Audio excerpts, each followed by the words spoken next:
in the book, we give a philosophical case for Bitcoin, but we don't try to give a philosophy of Bitcoin.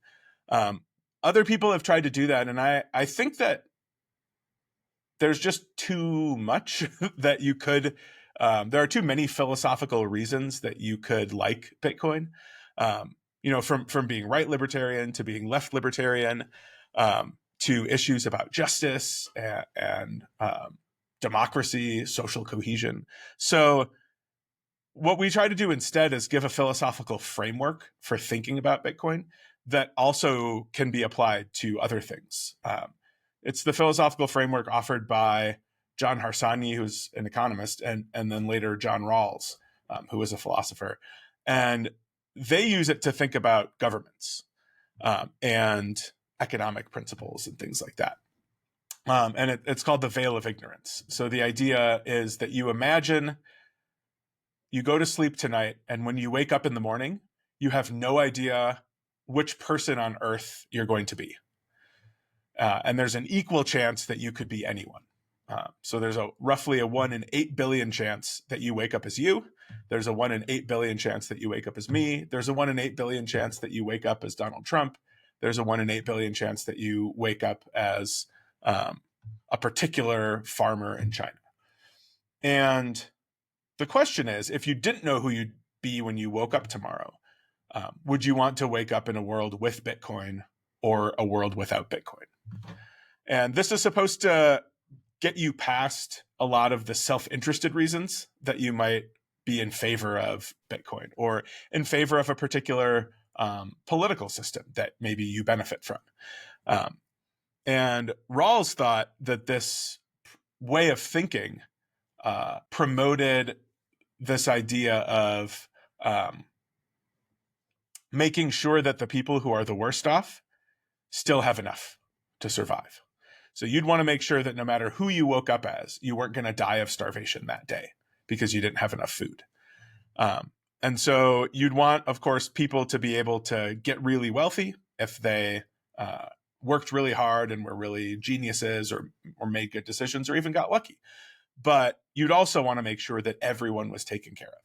And so we sort of think a similar thing about Bitcoin. The people who are benefiting from Bitcoin, especially as a medium of exchange, are people who don't have other options. They don't have access to the US dollar. They don't have access to stock markets. They don't have access to any store of value that's better than Bitcoin. And we've all seen Bitcoin, crash 92% sometimes. And so if you're in a position where that's the best thing that you have, then you're certainly going to want to wake up in a world that has it. And so there are a lot more people who would be harmed waking up in a non-Bitcoin world than people who would be harmed waking up in a Bitcoin world. There are people who've lost a lot of money on Bitcoin. There are people who have staked their reputation on Bitcoin going to zero or being worthless. They're just a much smaller amount of people. And they're not that harmed. Paul Krugman is slightly harmed every day that Bitcoin succeeds because for 10 years he's been saying that it's worthless. But he's not that harmed. He's still very financially secure. But these people who are using Bitcoin to undermine authoritarianism in, let's say, Zimbabwe or some of these other countries that are undergoing hyperinflation, they really need Bitcoin. And you could wake up as them tomorrow. So you'd probably want to wake up in the Bitcoin world.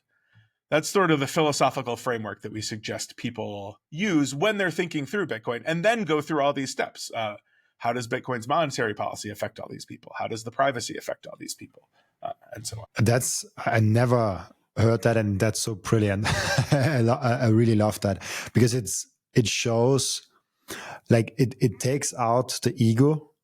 And if you really have the choice of, hey, I want to wake up tomorrow, and it's not sure who I wake up to, like it's literally 8 billion people, and I could wake up as anyone. Do I want to wake up in a completely fiat world, or do I want to wake up in a complete Bitcoin world? If I wake up maybe in a fiat world, and if I'm the wrong person, maybe I don't have access to money, because fiat not everyone has access to, and how do I get by this day? But if I know I wake up in a Bitcoin world and I know 100% certainty I have access somehow to Bitcoin, that's a way better world. It's like even if you start as the unluckiest, worst off person from all those 8 billion people, you still know you have a chance. If you work your butt off, you have something to look forward. Even of course, if it's like a full Bitcoin standard world, that's a really interesting comparison. Why did I never heard that? Good question. Because philosophers aren't paying enough attention to Bitcoin, I guess. And there are, so we don't suggest that every single person obviously will be better off in the Bitcoin world. There are some people, as I mentioned, Paul Krugman and others, who will be worse off. There are also some people who it just doesn't matter. They don't have enough at all. If you're in a small village in some country where you don't have internet access, Bitcoin's probably not going to help you, but it's also not going to harm you. You're not going to be any worse off. And so you just take the number of people who will be better off, figure out how much better off they'll be, figure out how important they are, and then the people who will be harmed, how much they'll be harmed, how important they are. And then you can just do math with that and figure out whether Bitcoin is good for the world overall. And we think, after going through all of the possible ways in which Bitcoin affects all these people, we think it's pretty clear that Bitcoin is good for the world. Is it then ethically good or not good to pay someone in fiat? Question. I paid many people in fiat yesterday when I went out to lunch and when I got coffee. So it's complicated. It's good for them because maybe the best thing is to teach them about Bitcoin and suggest that they start taking Bitcoin, explain who Bitcoin is good for and who they would be helping by participating in this network. But that takes a lot of work, and it's hard to do that with everyone that you buy something from. I know some people do it, good on them, but I'm not sure that participating in the fiat system is ethically wrong, or is morally wrong. I haven't actually thought that much about that. It seems like there are a lot of considerations that go in both directions. And you are, in some sense, off the hook because it was the system that you are born into and you can't change it by yourself. That's consistent with it being morally better to transact in Bitcoin when you can. Yeah, it's like, for me, it's interesting because just from first principles, if I pay someone in Bitcoin, obviously if he doesn't accept Bitcoin, then there's nothing wrong with paying him in fiat because he doesn't even want to get paid in Bitcoin. But if like both options are on the table and you pay someone in Bitcoin, theoretically, this is the money that will gain in value over time. So the moment he gets it, the longer he keeps it, the gift keeps on giving to him. Fiat, it gets devalued from the first minute onward. Obviously, it's not like a minute onwards, but like theoretically, every minute fiat gets a little bit devalued with the money printing. So just from first principles, if both options are on the table, I feel like it's better to pay someone on more appreciating to pay someone in Bitcoin. And it's super fun because I've completely switched, I think, the last few months to living in Bitcoin, and I still have a bank account. But when I pay something with a bank account, I always keep it at zero. So if I go in the negative, I just pay off with Bitcoin. What I've gone in the negative, I've gone in the positive, then I buy Bitcoin, just keep it at zero. And the interesting thing that happened is that I'm very completely detached now from the Bitcoin price because I earn in Bitcoin, I pay in Bitcoin. It doesn't matter. I'm anyways 100% in it. What do I care if it goes up or down? And then the other interesting thing that happened with, I'm really more looking for what I spend on. It's that it sounds so cliche, but it's really, if you know, if I spend that, I have to spend from my Bitcoin. It's not coming from my bank account.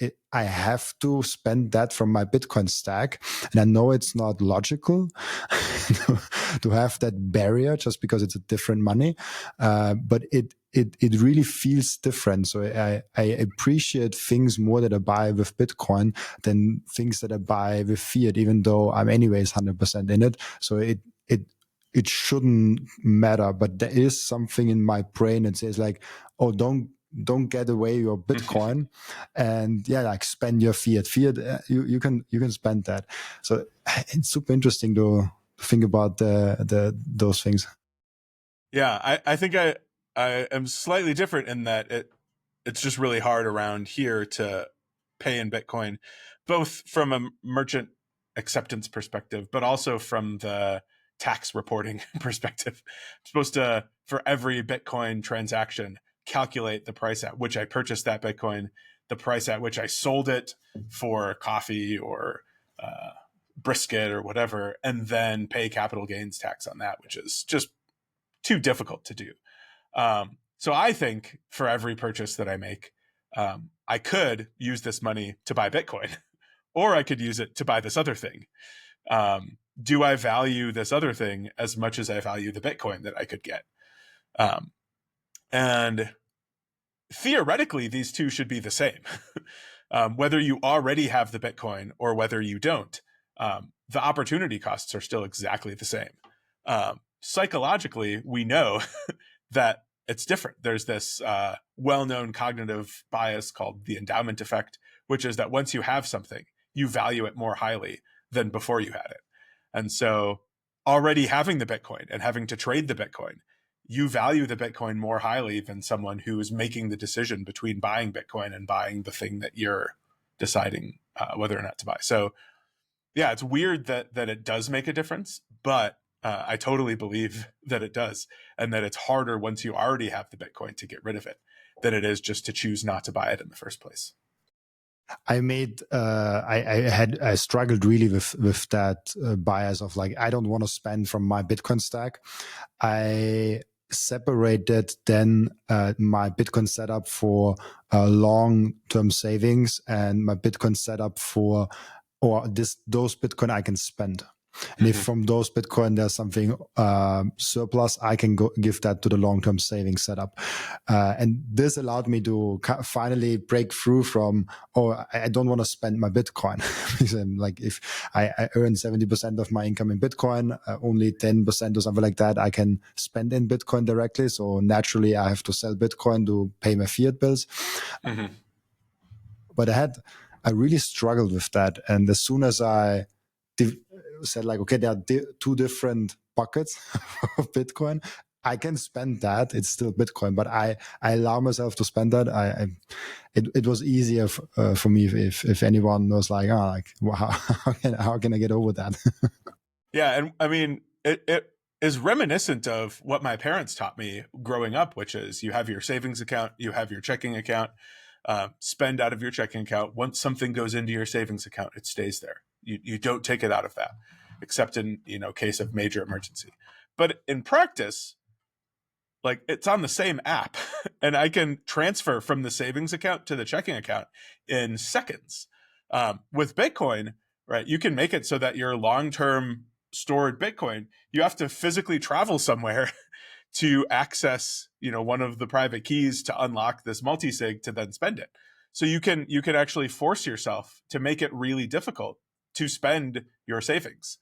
I think that I don't know if it's nefarious or not, but our financial system is not set up in such a way as to make it difficult to spend the thing that you should be saving.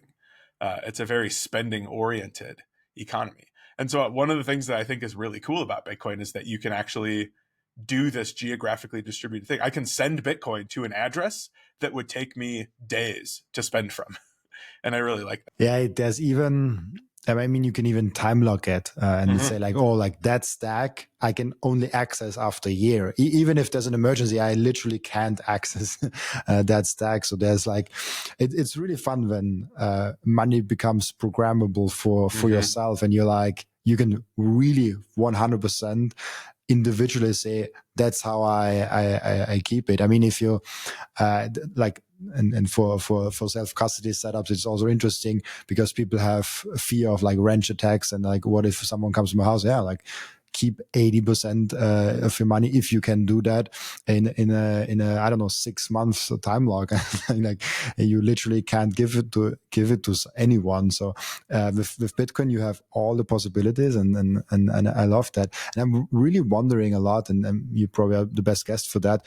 I feel like, what is Bitcoin really changing on an individual level outside of money? Yeah, like of course we might get a little less spendy, we have sound money, sovereignty rights and stuff like that, but do you think there's something changing on our social side of things?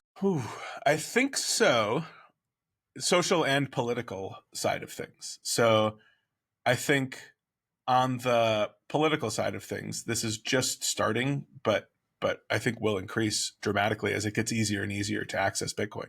As more people have it and are willing to sell it peer to peer, the competitors to Bitcoin, specifically fiat currencies issued by governments, and especially as we're seeing now being developed, central bank digital currencies, have to reckon with the fact that people have other options, and that one of these options, Bitcoin, is really popular and really good and does a lot of things really well. And they know that people can opt into Bitcoin at any time. And so if you make your central bank digital currency not private, if you allow backdoors to confiscate people's money from their accounts, you sort of put destruction times on the coins so that if the person doesn't spend them, they lose them, that sort of thing. People just aren't going to use it because they have another option that's Bitcoin. And that option has proven impossible to root out and get rid of. Thank you for watching this video. This was only a snippet of the podcast. And if you want to watch the full episode and get all of the context of this episode, you can click right here or here. Oh, maybe also here.